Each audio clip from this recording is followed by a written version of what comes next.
All right, so welcome back, everybody. Ready to jump into another deep dive with me today? Always ready to dive in. Awesome. Well, today we've got a pretty massive stack of news to get through, both from right here in Nigeria and from all over the globe. Let's see, we've got the Nation newspaper, Oh, nay. Daily Post Nigeria, Daily Trust, Punch newspapers, Wow, that's a PM News, and Vanguard News. And then to kind of get that global perspective, we'll be checking in with AP News as always. It sounds like we've got all our bases covered. It's going to be a very comprehensive look at current events. What's the plan for today's deep dive? Yeah. So I thought we could start with what's going on in Nigeria, kind of close to home. And one theme that I noticed kept popping up across a lot of these different sources was education. Oh, interesting. Yeah. Like the Nation newspaper, they had this piece about how Bielsa State is trying to keep education going, even with all the flooding they've been dealing with. Oh, wow. Yeah, that's really a testament to their resilience, isn't it? I mean, Yeah. in the face of such a difficult situation, to prioritize education like that. Absolutely. It's really remarkable.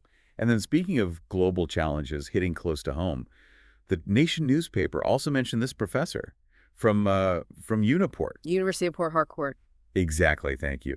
Who's giving a talk about how climate change is impacting healthcare. It's a really important conversation to be having, isn't it? Climate change is a global issue, but its effects are felt very locally, like we're seeing with the floods. Absolutely. Yeah. It really drives home the point that these issues, they really are interconnected. What's happening globally does have very real local consequences. And on that note, Daily Trust, Punch newspapers, and the Nation newspaper, they were all covering this big summit that's happening over in Anambra State. It sounds like a pretty major event. President Tinubu is expected to be there, along with some UN representatives, some folks from the banking world. Oh, wow. What's the focus of this summit? Yeah, it sounds like economic development is the main thing on the agenda. And with the UN being involved, it seems like they're really looking at Anambra as a potential hub for growth, maybe for investment, international collaboration. Yeah, for sure. And speaking of investment in the future, okay, this next story really caught my eye, I have to admit. Both Punch newspapers and the Nation newspaper, they had articles about this new initiative from the First Lady. She's partnered up with the NDDC, that's the Niger Delta Development Commission. Okay. And they're going to be distributing 45,000 educational tablets. Wow. 45,000. That's a huge number. That's incredible. I know, it's a really ambitious project. And the idea is to try and bridge the gap in educational access, especially in those areas where resources are limited. And that's where technology can really play a crucial role, right? I mean, of course, tablets alone, they're not a magic solution. Right. You need things like reliable internet access, teacher training, you need good quality digital content. But if all those pieces are in place, the potential impact is enormous. I mean, just imagine, suddenly 45,000 students have access to all this information, to all these learning resources. It's pretty mind-blowing when you think about it. Yeah. But, while we're on the topic of bridging gaps, unfortunately, some of those other Nigerian newspapers, Daily Trust and Punch, they also had some pretty sobering reminders about the security challenges that Nigeria is facing. They were reporting on this new terror group that's emerged. It's called Lakurawa. And tragically, they were responsible for the deaths of 15 people in Kebbi State. They were also rustling cattle. That's a very concerning development. It raises a lot of questions, too. Who are Lakarawa? Where do they come from? What are they hoping to achieve? Exactly. If we want to develop effective counterterrorism strategies, we need to understand this group, where they came from, what your motivations are, and we need to think about how this new group might affect the region. I mean, the security landscape is already incredibly complex. Yeah, it's a really stark reminder that, these security threats, they're constantly changing. We can't afford to become complacent. And then the Nation newspaper had this piece on kind of a different security concern. More localized. There's a crisis brewing over in Bayelsa. Oil communities are clashing over allegations of trespassing. It's getting pretty tense. In that situation, it really speaks to the broader issue of resource control in the Niger Delta, doesn't it? I mean, it's an ongoing struggle. It is. And it's about more than just preventing trespassing. It's about making sure that the communities benefit from the resources that are being extracted from their land, Yeah. right? It's about sharing the wealth and creating a situation that's more equitable. Absolutely. Finding those lasting solutions, it means addressing the root causes of these conflicts. The communities in the Niger Delta, they felt marginalized for a long time. They feel excluded from the benefits of the oil industry, even though that industry is operating on their land. So these clashes, they're just a symptom of this deeper tension. That makes sense. Okay, so let's shift gears a bit now and talk about the political landscape. Both the Nation newspaper and Daily Trust had news about Governor Obaseki over in Edo State. He dissolved his cabinet. Oh, okay. And is that in preparation for the upcoming handover to the incoming governor? Exactly. Okpepolo is set to take over on November 12th. And, from what I've read, it seems like it's going to be a pretty peaceful transition of power, which is always encouraging to see. Definitely. Peaceful transitions, they're absolutely vital for a stable democracy. It's important to remember, even though elections can be really fiercely contested, the goal at the end of the day is to make sure that there's a smooth and orderly transfer of power. A transfer of power that respects the will of the people. Yeah, well said. But of course, it wouldn't be a deep dive into Nigerian news without at least a little bit of intrigue, right? Punch newspapers had this story that really made me chuckle. Apparently, the newly elected chairman of Ogbaru LGA, that's local government area, Right. over in Adember State, he's found himself caught up in an alleged romance scam. What? Oh, no. I know. And get this, it originated all the way over in the U.S., and the FBI is involved. You've got to be kidding me. That's wild. But honestly, it's also kind of sad, isn't it? Because incidents like this, even if it's just one individual, they can damage public trust. People start to lose faith in the government, especially when it's a newly elected official. It just raises questions about accountability, about ethical conduct. And it's not just a problem in Nigeria. This is something we see all over the world. Corruption, it erodes the very fabric of society. It really hinders progress. Yeah, it's a good reminder that the fight for good governance, it's an ongoing battle, Yeah. There's always work to be done. Speaking of ongoing battles, the Nation newspaper had this piece about how we need a change in tactics when it comes to combating illicit drugs in Nigeria. It's such a complex issue. There are so many layers to it. You've got these criminal networks, the impact of drug abuse on individuals and families. It's really a global challenge. And there's no easy solution. But what we often see is a very narrow focus, right, on law enforcement trying to cut off the supply, which is important, but it can't be the only thing. We need to be investing in prevention, education, treatment programs, harm reduction strategies. It's about addressing both sides of the problem, the supply and the demand. Absolutely. We have to understand those root causes and find ways to support those who are struggling with addiction. So yeah, we've covered a lot of ground here already just looking at what's happening in Nigeria, from education to security, political transitions, even a bit of international intrigue. Never a dull moment. Not at all. But, something that really struck me as I was reading through these Nigerian newspapers was how interconnected it all is. Whether we're talking about the impact of climate change on healthcare or the links between security challenges and political transitions, even how corruption can undermine economic development. It's all connected. Yeah. It is. And, it's so easy to get caught up in the individual headlines, but it's understanding that bigger picture, those underlying connections. That's how we can really grasp the complexity of everything that's happening in Nigeria, Absolutely. And I think that's a good reminder as we turn our attention to what's going on in the rest of the world. Because these global events, they're not happening in isolation either. They're all part of this interconnected web. Exactly. So should we broaden our horizons then and see what's going on out there on the global stage? Let's do it. I'm ready. From the Middle East to Europe and beyond, there's a whole world of news waiting for us. Okay, so I think a good place to start might be the Middle East. Al Jazeera, they're reporting that Qatar has suspended its mediation efforts in Gaza. Really? Wow, I honestly didn't realize they were playing such a key role in all of that. So they were trying to broker some kind of ceasefire between Israel and Hamas. Exactly. They've been pretty actively involved trying to get those two sides to the table. So what do you think this means then, that they've pulled back like this? Well, it's hard to say for certain, but it could be a sign that things have reached a stalemate. Maybe even that the situation has gotten worse.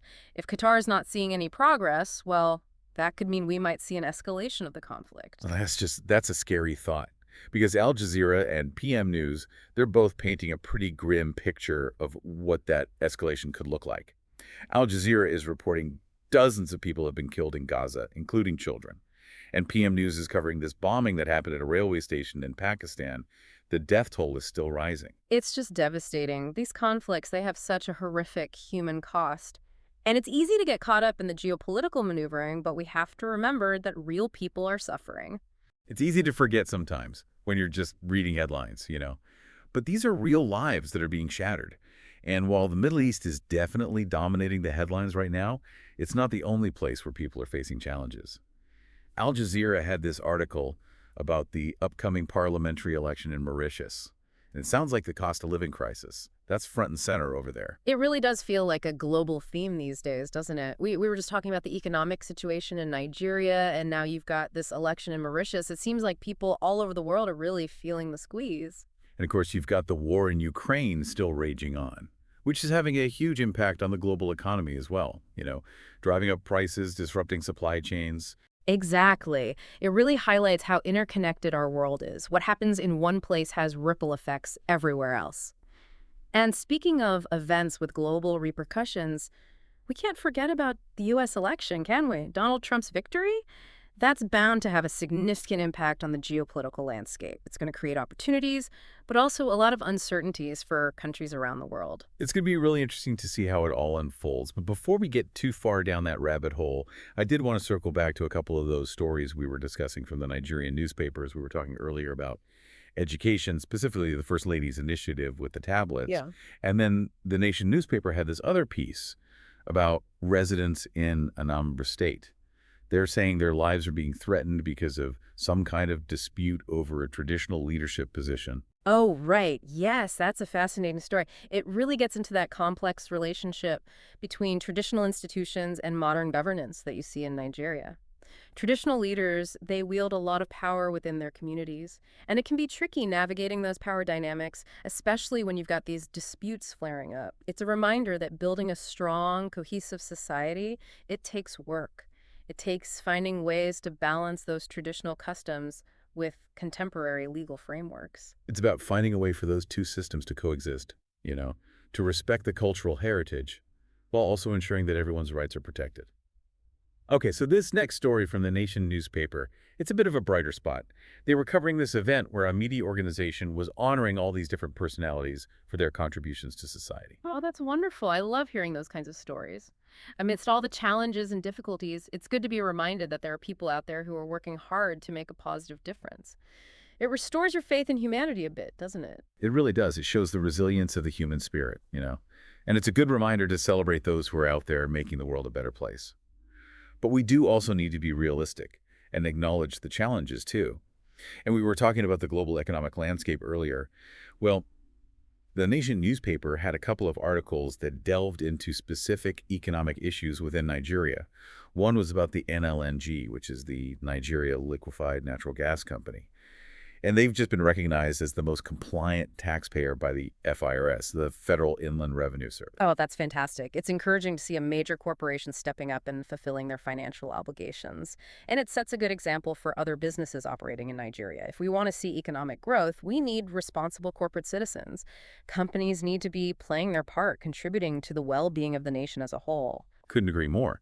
But then the Nation newspaper also had this really thought-provoking piece by Professor Ola Opa, who's the chairman of the Federal Civil Service Commission. And he was expressing concern about this disconnect he sees between policy research and actual government priorities in Africa. He was really emphasizing the need for better alignment if we want to see effective development. He makes a valid point. Research and data, those should be the foundation of any good policymaking. If there's a disconnect between the evidence and the decisions that are being made, then it's unlikely that those policies are going to be successful. You end up with these well-intentioned policies that just aren't grounded in reality. Exactly. Policies need to be tailored to the actual needs of the people, right? Okay, and then before we completely wrap up our Nigerian news roundup, I want to touch on one more story from Daily Trust. They were reporting on the Senior Staff Association of Nigerian Universities, SARNU, and it sounds like they're revisiting some of their demands, things like the allocation of earned allowances. That speaks to the ongoing challenges within the education sector, doesn't it? Especially in tertiary institutions. There's a real need for more funding, more support for staff. If we want quality education, we need to make sure that educators are being taken care of. They shouldn't be struggling financially, That kind of uncertainty, it inevitably impacts the students, the learning environment. Yeah, for sure. Investing in education means investing in the people who make it happen. So yeah, I think we've done a pretty thorough job of covering what's been happening in Nigeria. I think so. It's been quite a journey. The inspiring, the concerning, the complex, and everything in between. It just goes to show Nigeria is a nation full of contradictions, but also full of potential. Well said. Okay, so are you ready to dive back into those global events then? pick up where we left off? Absolutely. There's still a whole world of news out there to explore. All right, so just to kind of recap, we talked about the situation in the Middle East, that upcoming election in Mauritius, and of course the potential global impact of Trump winning the U.S. election. Yeah. What else is going on out there in the world? Anything else we should be paying attention to? Well, we can't forget about the war in Ukraine, right? Right, yeah. AP News has been doing a lot of coverage on that, and it's clear that this conflict is going to have some really long-lasting consequences. I mean, we talked about the economic impact already, but it's also changing those geopolitical alliances. Yeah. It's raising some serious questions about global security going forward. It's really reshaping the world, isn't it? And it doesn't seem like there's a clear end in sight. So from your perspective, I'm curious, what are the things we should really be keeping an eye on as this conflict continues to unfold? Well, I think it's important to pay attention to the relationship between Russia and the West, how that dynamic changes. The war has really put a strain on those relationships, and we don't know for sure what the long-term implications will be. We're also seeing this renewed emphasis on defense spending, on military capabilities, which could have a big impact on global stability. Yeah. Feels like everyone's kind of on edge, just waiting to see what happens next. Yeah. You know, it really is a lot to process, all of this news. I mean, from right here at home in Nigeria to all the way across the world, this deep dive has been a whirlwind. I agree. We've covered so much, but that's just how it is these days, right? The world is constantly changing, everything's interconnected, and the news cycle just keeps speeding up. It definitely keeps us on our toes. Mm. But as we wrap things up here, I wanted to get your final thoughts. What should our listeners be taking away from all of this? Well, I think the biggest takeaway for me is that we can't just be passive observers. Whether we're talking about the challenges that Nigeria is facing or those conflicts going on in the Middle East or the global economy, these events affect all of us. We have to stay informed, we have to engage in these important conversations, and we have to be willing to advocate for change. Couldn't agree more. Knowledge is power, and the more informed we are, the better equipped we are to navigate this complex world. And if you're looking for a good way to be up to date on all the latest news from Nigeria and from around the world, I definitely recommend subscribing to the Foresight News TV YouTube channel. They post daily news updates, and they do a great job of explaining things in a way that's clear and easy to understand. It's a great resource for anyone who wants to stay informed and engaged. For sure. Well, I think that about wraps up our deep dive for today. Thanks for joining us on this journey through the news. I hope you learned something new, maybe gained a new perspective, and maybe, just maybe, you're feeling inspired to make a difference in the world. Until next time, stay curious, stay informed, and as always, thanks for listening.